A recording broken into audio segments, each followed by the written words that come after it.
Muy bien. Vamos a hablar de conceptos de ultrasonografía en pequeñas especies.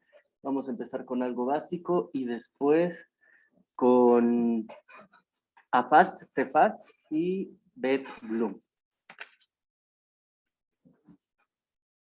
¿Cómo sabe?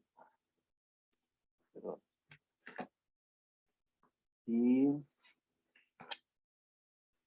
bueno, no puedo moverlas. Ya. Bueno, ¿cómo funciona el ultrasonido en general? Las ondas del ultrasonido eh, son producidas por unos pequeños cristales de cerámica que se encuentran dentro del transductor, que se llaman piezoeléctricos. Entonces tenemos que el ultrasonido está formado básica y principalmente por el transductor y la pantalla.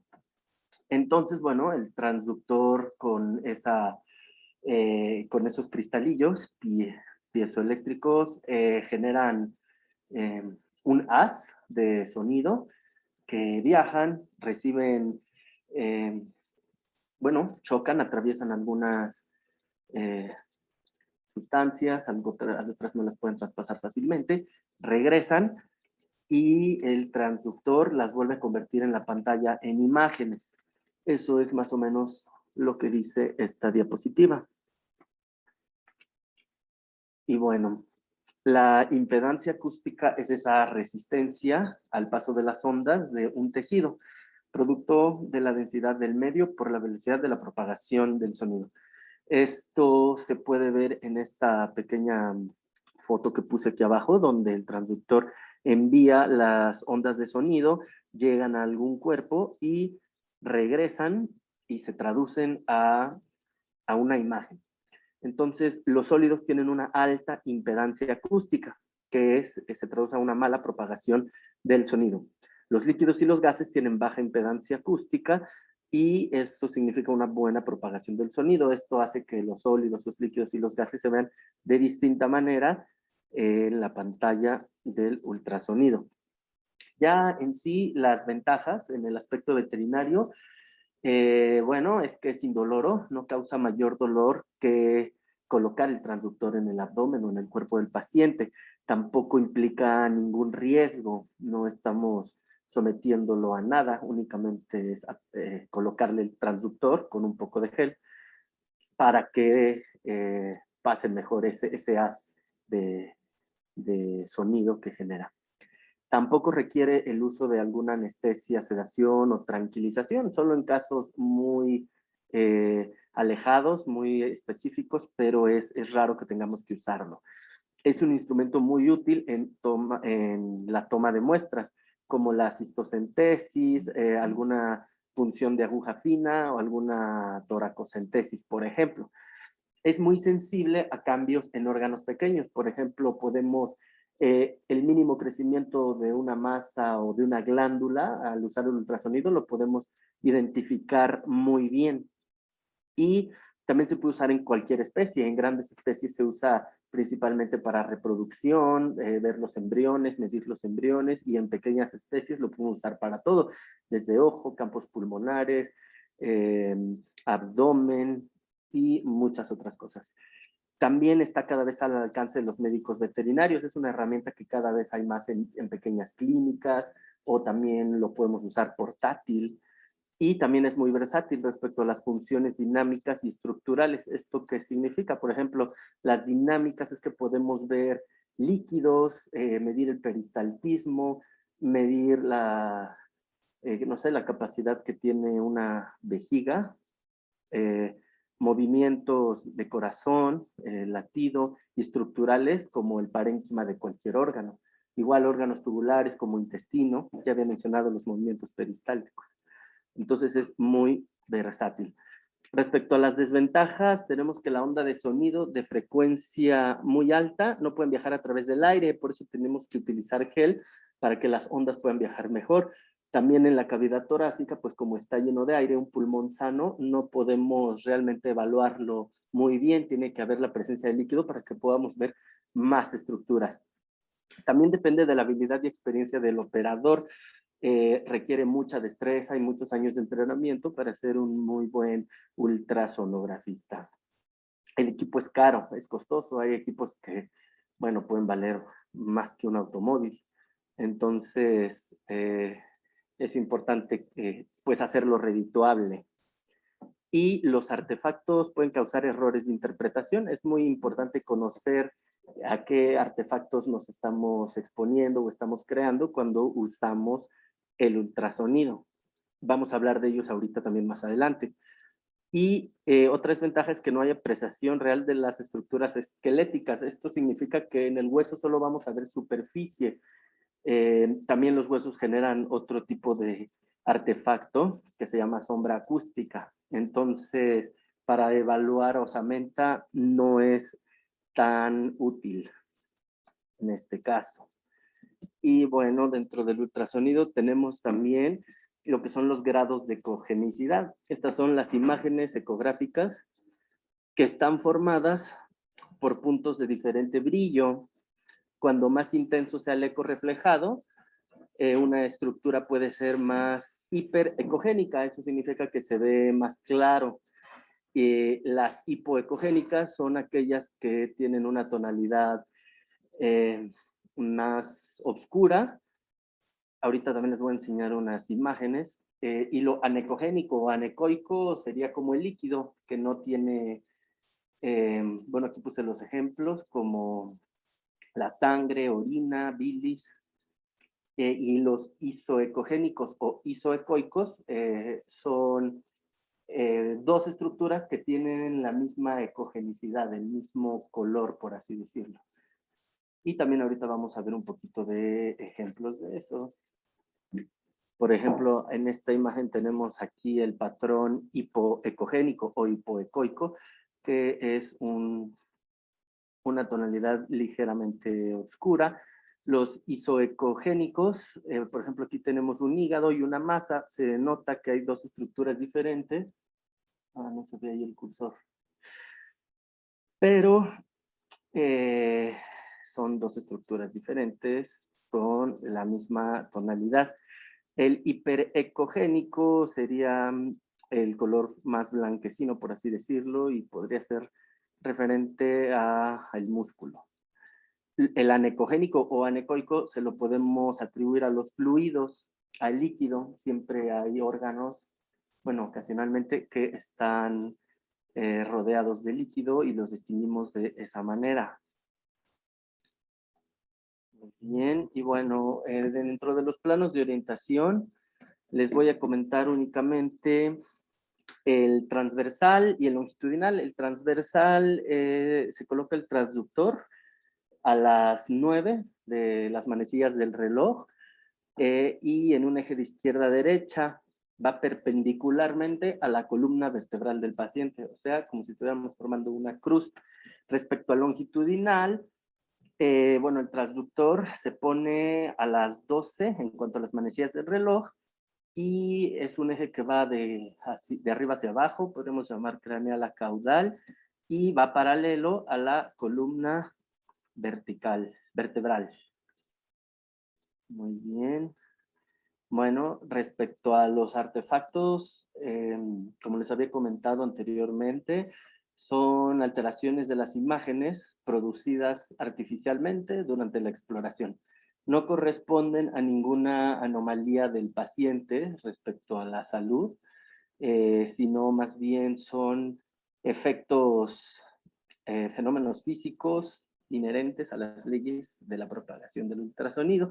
Y les voy a mencionar ahora 5 nada más, que son sombra acústica, refuerzo posterior, reverberación, cola de cometa e imagen de espejo, que son los básicos, pero podemos encontrar más.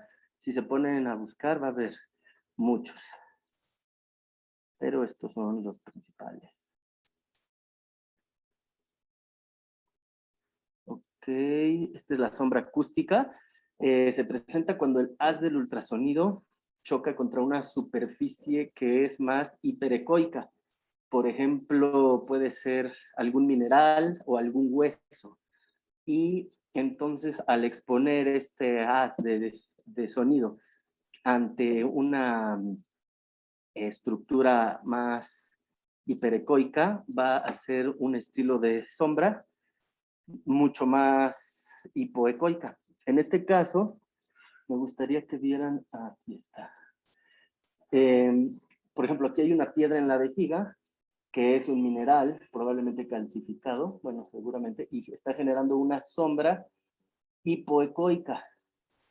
De este lado se puso el ultrasonido a una perra gestante y esta es la columna y el aparato, bueno, y las costillas de un cachorro ya en las últimas etapas de formación, entonces está generando mucha sombra acústica su estructura ósea. Esa es la sombra acústica. Por el contrario, tenemos el refuerzo posterior, que es totalmente lo opuesto a la sombra acústica. ¿Por qué? Porque nos da un falso aumento de ecogenicidad. ¿Eso qué significa? Que al pasar el haz del ultrasonido en una estructura, por el contrario, líquida, aumenta este efecto y genera hiperecogenicidad, que no es propia del cuerpo ni del organismo, solo es el artefacto. Y bueno, aquí hay una vesícula y aquí hay aquí una vesícula biliar y esta es una vejiga. Entonces, bueno, esos son estos dos. La reverberación o reverberancia es cuando el haz del ultrasonido atraviesa una interfase que separa dos medios de diferente impedancia acústica. Estas son formadas por gas y generalmente las podemos encontrar en el diafragma y en el tracto gastrointestinal y las reconocemos porque vemos halos hiperecoicos y hipoecoicos. Uno, otro, uno, otro. Aquí también los podemos observar. Y sigue la cola de cometa. Muchas veces a todos esos reverberancias la gente les llama cola de cometa, pero no. La cola de cometa tiene algunas cosas más específicas que se las voy a comentar ahorita. Se presenta cuando el haz del ultrasonido choca con una interfase, tiene que ser muy estrecha y ecogénica. Por ejemplo, pleura o peritoneo. También sucede lo mismo con el metal. El claro ejemplo de la cola de cometa es cuando hacemos una cistocentesis y ponemos la punta de la aguja en la vejiga. El metal genera la cola de cometa, que es un efecto pues un poquito más difuso, no tan claro como la reverberancia, y que tampoco hace ese mismo, o sea, no hace sombra acústica, porque no hay una estructura arriba que sea totalmente contraria la escala. No sé si me explico. De este lado se realizó una laparotomía a un perro y estas flechas indican el peritoneo y este es las colas de cometa que generó, posiblemente eh, porque no está totalmente adosado. Y continuamos con la imagen de espejo. Esta se produce cuando una interfase muy ecogénica se encuentra delante de otra imagen curva, tan ecogénica como ella, produciendo un efecto, pues su nombre lo dice, podemos apreciar que aparentemente hay dos estructuras iguales, pero no lo son, y también lo podemos demostrar a la hora de redirigir el transductor, eh, pues se ve como un espejo porque se mueven simultáneamente. Y bueno, empezamos con el sistema FAST, que por sus siglas en inglés es Focus Assessment with Sonography in Trauma, que se podría traducir en español como estudio enfocado en el ultrasonido del paciente traumático o politraumatizado. Y bueno, es una forma de usar la ecografía para evaluar al paciente politraumatizado, pero el concepto específico es encontrar líquido, ya sea en cavidad abdominal o torácica. Entonces, bueno, lo usamos en pacientes politraumatizados con hemorragias, masas abdominales también en insuficiencia cardíaca y posquirúrgicos de alguna cirugía abdominal. Debe de tomar muy poco tiempo, debe de ser rápido, puede durar 5 minutos de preferencia, y el objetivo es encontrar líquido libre que lo podemos determinar con la presencia de de áreas anecoicas. Se tiene que ver negro totalmente. Ahorita vamos a ver unas imágenes. Se dice que para encontrar mejores resultados podemos utilizar la frecuencia más alta de que nos dé el ultrasonido, pero en el equipo que tenemos en el hospital no creo que sea necesario porque es muy bueno. Y bueno, la FAST consta de 4 ventanas. Tenemos la ventana diafragmática hepática o subgifoidea, la esplenorrenal, también puede llamarse superior izquierda, cistocólica, que también es suprapúbica, hepatorrenal o superior derecha. Se tiene que empezar en la ventana diafragmática. Y continuamos en cuanto a las manecillas del reloj, hacia la derecha. Entonces sería como hacer un estudio de esta manera. Aquí tenemos una imagen, aquí tenemos otra, enumeradas. Hepatodiafragmática, esplenorrenal, cistocólica y hepatorrenal.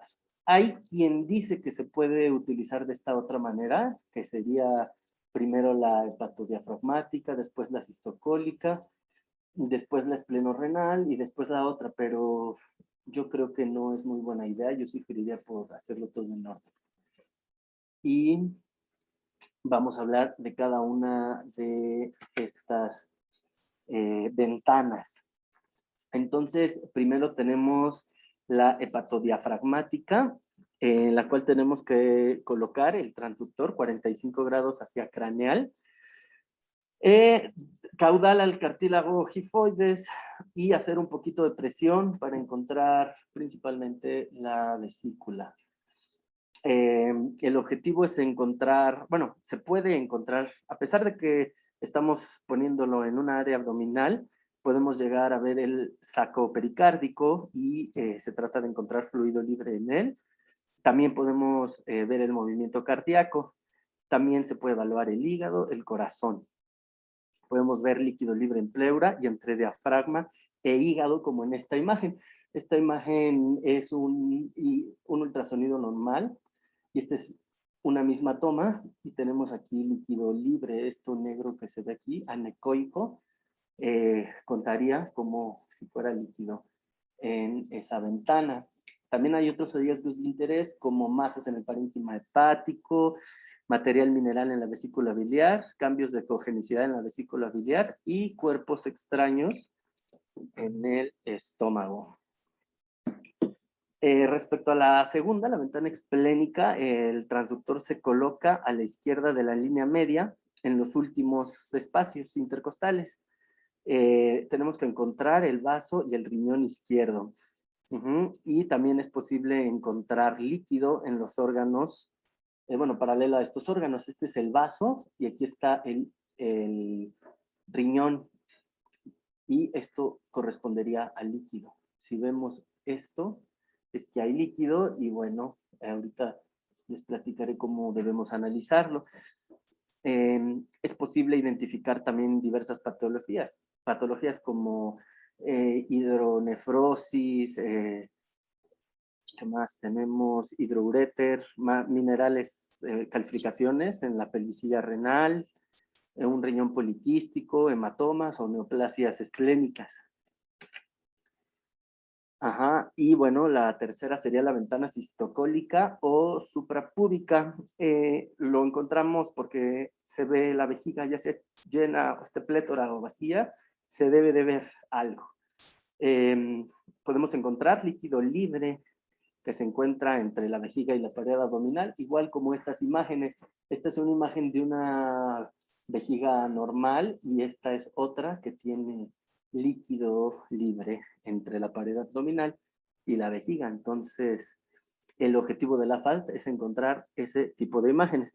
Es de suma importancia visualizar la vejiga del paciente politraumatizado. Si llega un perro atropellado que se cayó de algún piso del edificio, es importante porque tenemos que evaluar que haya ruptura.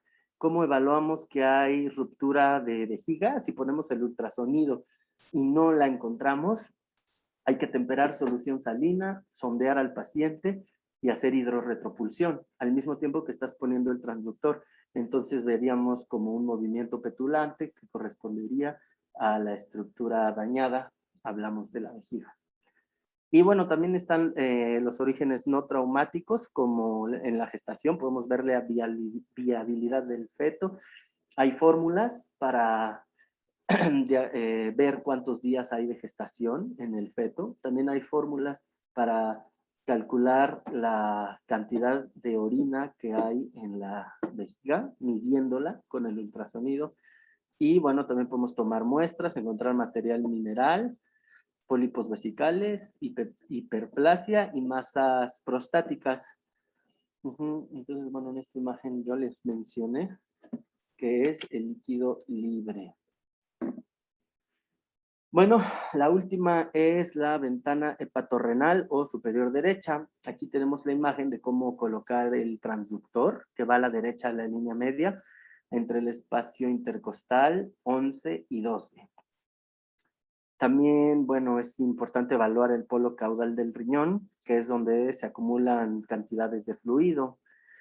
Y bueno, en este cuadrante es importante porque es ahí donde encontramos los cuerpos extraños y la introsuscepción. No puse imagen de la introsuscepción, pero seguro ya la hemos visto aquí porque ha habido algunas. Es la que le llaman aro de cebolla. Todas las imágenes, casi todas les inventan algo para encontrarlas, para recordarlas. Aquí también hay un poquito del hígado, entre hígado y riñón, y esta es una muy buena toma porque para muchos es difícil encontrar juntos estos dos órganos. Entonces, pues es del libro. Continuamos con AFAST todavía. Hay un sistema de puntuación que la verdad es muy sencillo. Va del 0 al 4. 0 es que no hay líquido en ninguno de los cuadrantes. 1 es que hay en 1. El número 2 es que hay en 2 y así hasta el 4.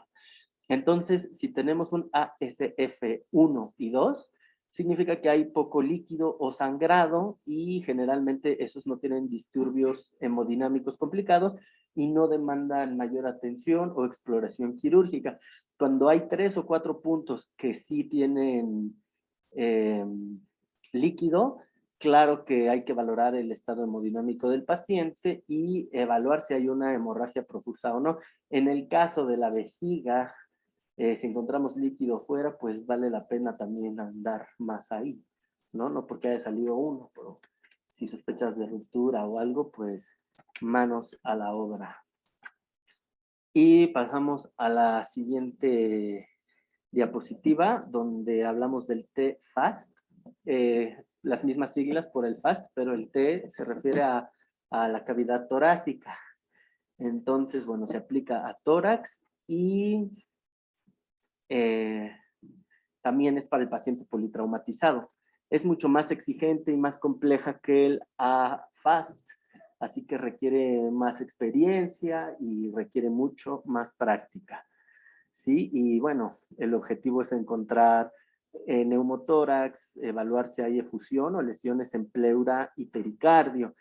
También nos sirve para realizar la toracocentesis ecoguiada y ver relación entre ventrículo derecho y ventrículo izquierdo, igual entre atrio izquierdo y atrio derecho.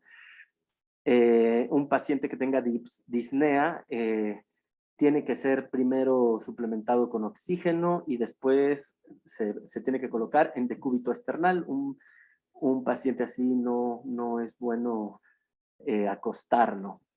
Y siempre tienen que ir complementadas con estudios de rayos X de 3 disparos.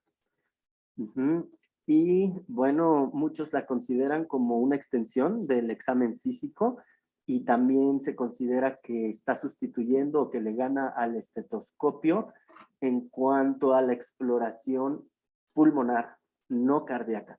En la pulmonar, claro que podemos encontrar, sabiendo hacer bien el TFAST, podemos tener hallazgos que nos den más historia clínica, que nos ayuden más a hacer un diagnóstico, que algún simple silbido hecho con el estetoscopio. Bueno, auscultado con el estetoscopio.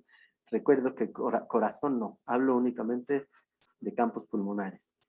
Y se debe de complementar con el sistema BetBlue, el cual también vamos a hablar muy poquito después. Bueno, y en cuanto a las limitantes del TFAST, no nos permite caracterizar el líquido pleural. Si hay líquido, pues solo sabemos que es líquido, pero no sabemos si es sangre, si tal vez haya broncoaspirado o si sea pus. Entonces necesitamos hacer toracocentesis. Van acompañados de toracocentesis. No se puede reemplazar totalmente a la radiografía torácica, van acompañadas, van de la mano. Y generalmente las causas, bueno, no diagnostica problemas torácicos que no sean de origen respiratorio. Si hay, no sé, tal vez alguna bacteremia o alguna otra situación, no es fácil de diagnosticarla mediante TFAST. Y bueno, es limitado, sin añadir en la exploración del pulmón la técnica BetBlue para el diagnóstico de afecciones pulmonares y derrame pleural. O sea, ya les había comentado, van muy de la mano y vale la pena hacerlos juntos. Bueno, respecto a los sitios de TFAST, les voy a dar ahorita 4, pero consideremos que todos, bueno, los primeros 2, les voy a dar 3, pero los primeros 2 son bilaterales. Entonces mucha gente considera que son 5. Podemos decir que son 5 porque los primeros 2 son izquierdo y derecho.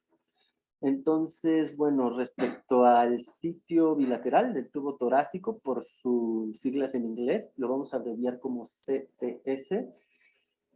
Se aborda de una manera bilateral, como les comenté hace rato, y el transductor únicamente se pone en forma horizontal, paralelo a la columna vertebral. Solo vamos a desplazar hacia arriba y hacia abajo. Lo usamos para descausar neumotórax y para el estudio de las patologías pulmonares. Aquí lo tenemos, y en este solo vamos a dirigir hacia arriba y hacia abajo. Recuerden, este es bilateral.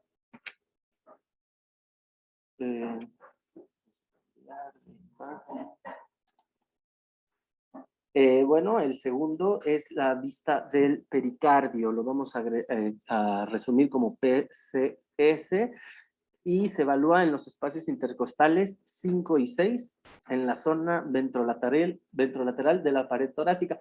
Aquí tenemos una imagen. Una manera fácil de darse cuenta es como atrásito del codo. Y este sí lo podemos redirigir hacia las dos direcciones, transversales y longitudinales.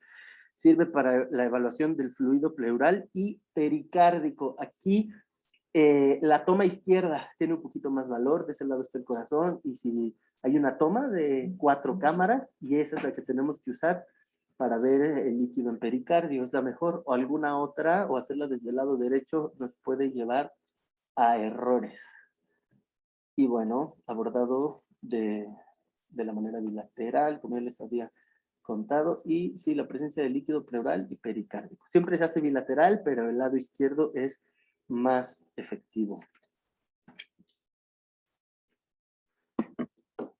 Y bueno, está el punto diafragmático hepático. ¿Les suena este? No, ¿sí? Es el primero de la FAST. El primero de la FAST va de la mano con el TFAST. Es este. Ese es el que ya no se hace bilateral. Ese se hace solo una vez. Es el quinto punto del TFAST y es también, recuerden que podemos observar el pericardio desde aquí abajo. Esta imagen representa cómo podemos hacer un TFAST y una FAST al mismo tiempo. Entonces, empezando aquí está la primera, la hepatodiafragmática, esplenorenal, sistocólica, la cuarta, y ya suben. Esta es la vista doble, pero más o menos así podríamos empezar a hacerlo cuando nos dominemos. Y bueno, el lado, sí, funciona este punto diafragma. Este punto es útil también para el volumen del lado derecho del corazón. Bueno, y vamos a hablar un poquito de lo que significa BetBlue. que por sus siglas en inglés es Beside Lung Ultrasonography Evaluation, que podremos traducirlo como evaluación de ultrasonido de los pulmones de cabecera. Este también va un poquillo de la mano ahora del TFAST, como les había mencionado antes. Puede ser utilizado como una rápida impresión clínica para las causas de dificultad respiratoria, así como el monitoreo de respuesta a la terapia. Lo podemos estar usando constantemente en un paciente que esté ahí en la caja de oxígeno, que no lo queramos estar moviendo para ver cómo van sus pulmones. Tal vez hubiera sido interesante hacerle una a Iker ahorita que estuvo aquí. No sé, tenían mal sus pulmones. Pero bueno, es clínicamente útil en perros y gatos para la clasificación de vías respiratorias frente a causas no respiratorias. En este sí podemos, ya es más específico y por cierto, pues también tiene más puntos. También para descartar condiciones de vías respiratorias altas y bajas, y también ayuda, sabiéndolo usar bien, a encontrar el origen de alguna disnea.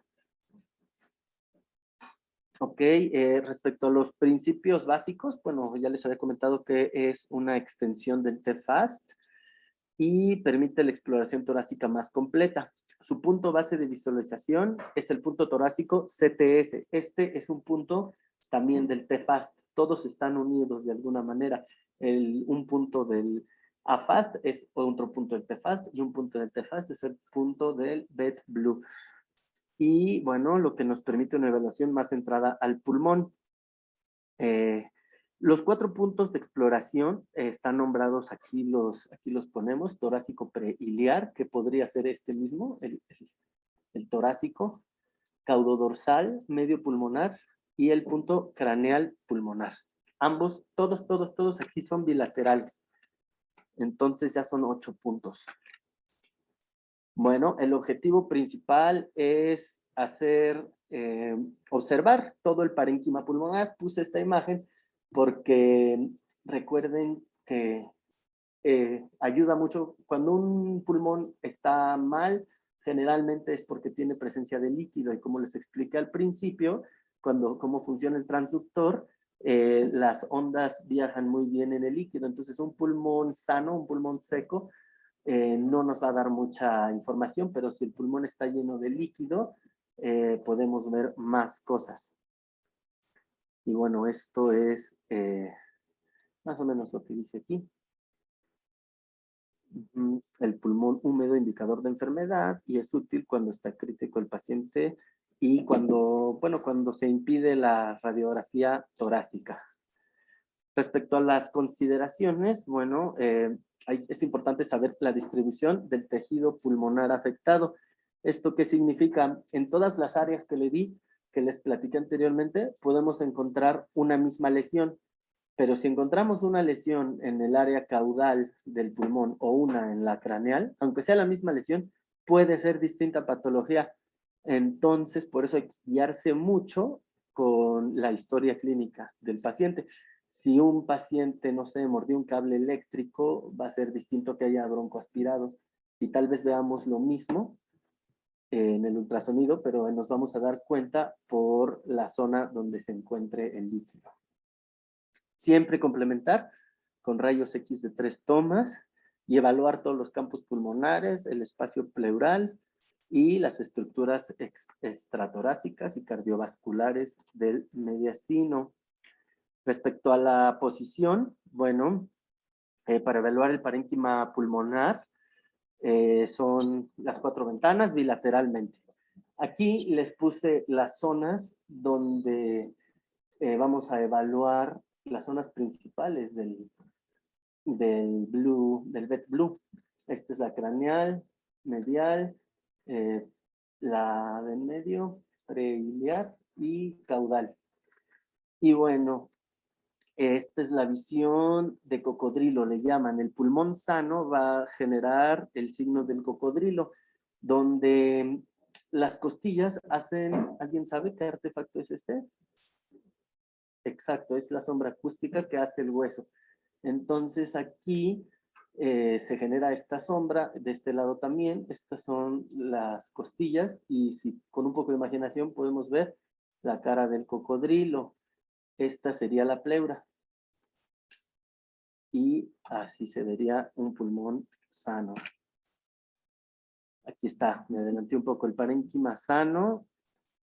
Las líneas hiperecoicas son orientadas horizontalmente, las líneas equidistantes. Entonces, el signo de cocodrilo vamos a ver cuando está el pulmón sano.